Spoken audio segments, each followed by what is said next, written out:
When I first met Emily, it was as if I'd discovered a hidden gem. She was everything I'd ever imagined in a partner, sharp-minded, ambitious, and exuding a magnetic charm that drew everyone in.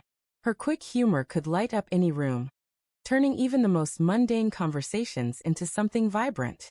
We met at a warm, intimate supper hosted by mutual friends, and the instant her bright, unfiltered laughter rang out, it captured the attention of everyone nearby, including me. I was completely captivated. There was a natural elegance in her movements, a gift for making those around her feel truly seen, that pulled me toward her effortlessly. From that night on, our bond grew rapidly. Within a few months, we were nearly inseparable, filling our weekends with spontaneous outings, carefree drives to nowhere, and peaceful mornings sipping tea while sharing our dreams. Together, we wove a tapestry of private jokes, whispered secrets, and a quiet confidence that we were creating something lasting. Emily's career was on a steep upward trajectory. She excelled in a fast-paced corporate environment, handling its demands with remarkable skill. Her presence commanded respect without trying. Her colleagues admired her, her bosses depended on her, and she made success seem almost effortless. I was proud of her accomplishments, privileged to stand by her side as she rose higher. My own path was different. I'd built a gardening business from the ground up, a passion project that wasn't flashy or the kind to impress at cocktail parties, but it was my own.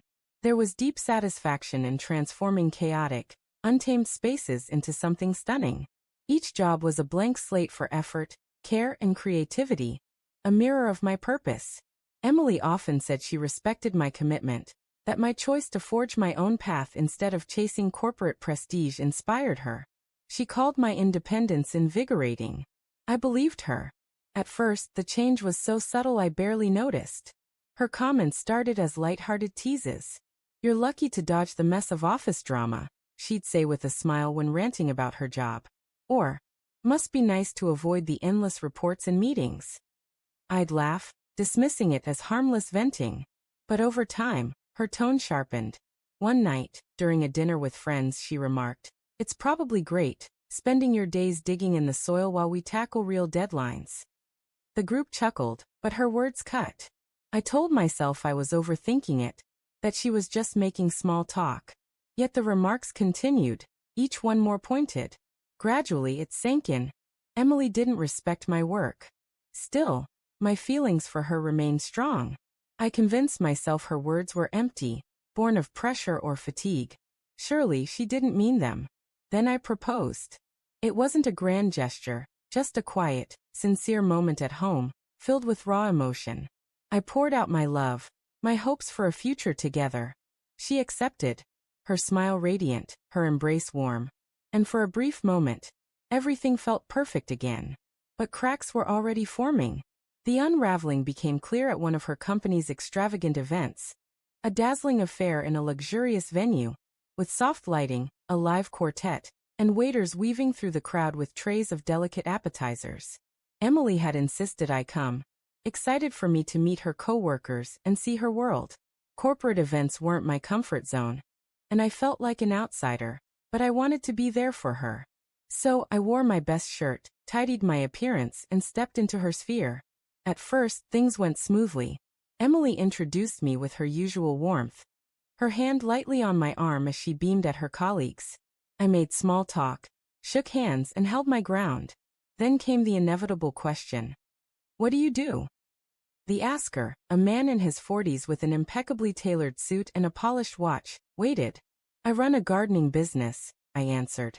"We transform outdoor spaces, making raw land into something beautiful." His reaction was subtle, a raised brow, a faint, polite smile. "That's interesting," he said. I let it go. But as the night progressed, the pattern repeated. Each introduction brought the same question, the same veiled judgment. Then Emily joined in. When someone asked how we met, expecting a sweet story, she laughed and said, "Oh, he's my rugged gardener." The group laughed. I froze. Gardener. That was her label for me. It got worse. A colleague, emboldened by wine, teased that Emily was dating below her league. She didn't correct him. Instead, she laughed loudly, as if it were the evening's best quip. Then came the final sting. Someone asked if my business could ever become something significant. Emily smirked. Who knows? Maybe one day he'll be designing executive gardens instead of suburban lawns. The room erupted in laughter. I didn't join in. I looked at her, hoping for a glance, a sign she saw the pain. She was too caught up in the moment to notice. Quietly, I set my glass down. I'm done, I said softly. Emily blinked, confused. Where are you going? Home, I replied. You can explain why to your friends. The drive home was heavy with silence, my grip tight on the steering wheel, my thoughts replaying the night's lights. At home, I confronted her, my voice calm but cold. What was that? Emily frowned, genuinely puzzled. What are you talking about? The jokes, I said. The comments. Laughing while your colleagues mocked me. Is that how you see me?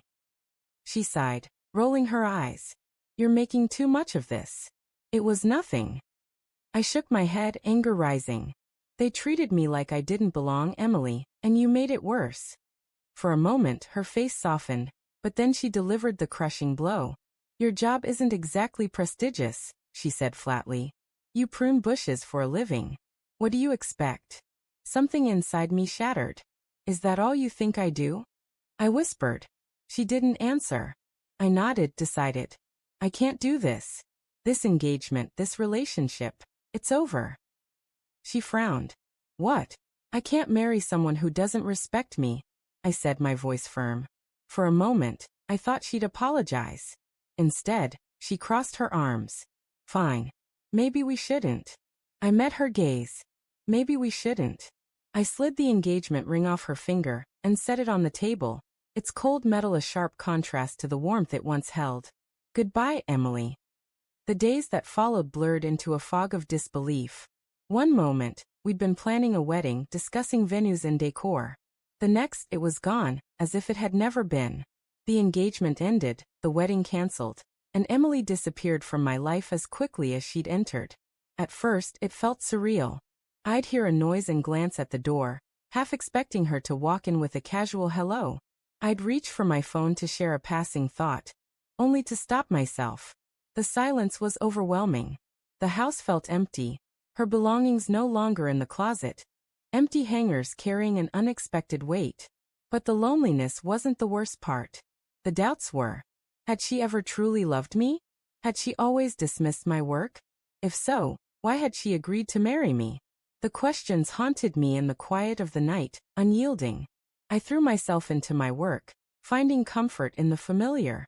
My gardening business, once a source of pride, became my refuge. Each project, every lawn sculpted, every garden crafted, restored a sense of purpose. Each happy client reminded me my work had worth, that I had worth. Friends stood by me. She didn't deserve you, one said over drinks. You're better off. It was a cliché, but sometimes clichés ring true. My family agreed. My mother, never one for soft words, shook her head when I told her. She was foolish not to see your value, she said firmly. Slowly, I started to rebuild. I returned to cycling, a habit I'd left behind since college. The calm of early mornings, the steady rhythm of my pedals, the fresh air in my lungs. It healed in ways I hadn't expected. I began writing, pouring every emotion onto paper. Anger, pain, regret. Putting it in words made it less overwhelming. One evening, scrolling through social media, I saw Emily at a corporate gala, glowing in a stunning dress, wine glass in hand, surrounded by colleagues. For a moment, I felt a pang, anger, sadness, perhaps a trace of longing. But it faded. Her life was hers and mine was mine. For the first time since the breakup, I felt at peace. 6 months later, my business was thriving. What began as a distraction had become my most successful chapter. High-profile clients took notice, their referrals expanding my reach. Projects grew in scale, payments in size, and I felt myself stepping into a truer version of myself. The breakup, though painful, had been a turning point. Then, unexpectedly, Emily texted from a new number. Hey, it's Emily. Can we talk? I nearly ignored it. What could she want now? But curiosity won out. What's this about? I replied. She was direct. I've been thinking. I owe you an apology. We met at a familiar cafe, a place we'd once loved. She was already there, seated in a corner, looking tired, almost fragile. Thanks for coming, she said as I sat her down. What's this about, Emily? I asked, my tone neutral. She hesitated, gripping her coffee mug. I owe you an apology, she said. For everything, the way I treated you, the things I said at that party. I was wrong. I waited. I didn't realize how much I hurt you, she continued. I was so caught up in my world, I didn't see how cruel I was. You deserved better. Her words felt genuine, but they couldn't erase the past. I appreciate that, I said. But why now? She looked down, stirring her coffee. It's been a rough year. Work's been relentless, and I've had time to reflect. I know I can't undo it, but I needed you to know I'm sorry. For a moment, I almost felt sorry for her. I'm glad you've thought about it, I said. But you didn't just hurt me, Emily. You made me feel worthless.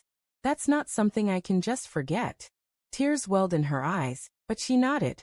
I understand. I stood feeling lighter. Take care, Emily.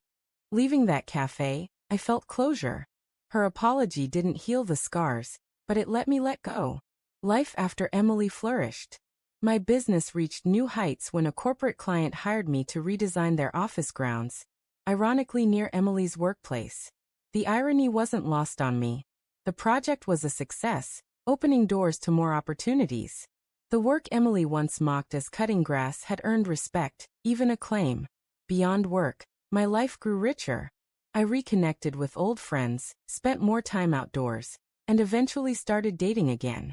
One connection became something special. Rachel, a friend from college, came back into my life, and everything felt effortless. She was warm, clever, and above all, she valued me. One evening, walking through a park I'd designed, she turned to me. You create beauty in the world, she said. How many people can say that? For too long. Emily's words had made me question my worth. But Rachel saw me, truly saw me, and appreciated what I did. Looking back, I saw how much I'd grown. The breakup, though excruciating, was necessary. It forced me to face what I wanted, what I deserved. I deserved respect, a partner who saw me as an equal, not a joke. Now my life is where I want it. My business thriving, my relationships meaningful, and a partner who treasures me. Sometimes the hardest decisions lead to the best outcomes. To anyone feeling belittled or undervalued, don't settle. Walk away if you must. You deserve better.